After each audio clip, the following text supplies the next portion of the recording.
racisme fait partie de l'ADN des États-Unis d'Amérique.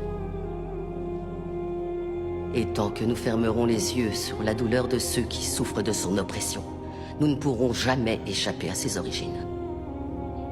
Le seul garde-fou dont peuvent bénéficier les personnes de couleur, c'est le droit de se défendre, et nous ne leur accordons même pas. Ce qui veut dire que la promesse de l'égalité des droits n'a jamais été remplie.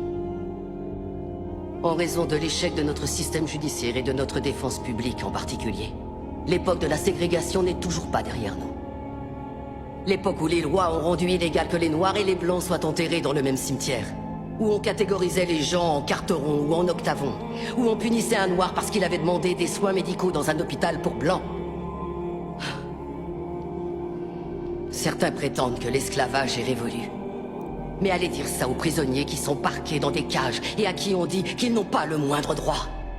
Des personnes comme mon client Nathaniel Leahy et des millions d'autres personnes comme lui qui sont enfermées dans nos prisons et reléguées à une existence indigne d'un être humain.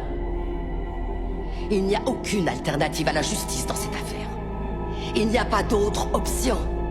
Prendre une décision à l'encontre de mon plaignant, c'est choisir de remplir les poches des propriétaires de prisons, plutôt qu'offrir une défense digne de ce nom à tous ceux qui y sont enfermés.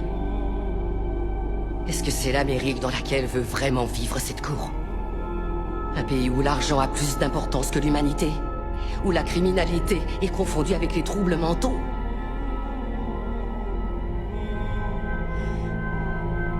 Le 6e amendement a été ratifié en 1791.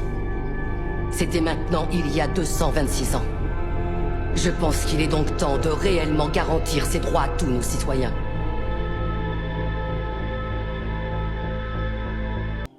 Voilà, ça c'est l'un de mes meilleurs films.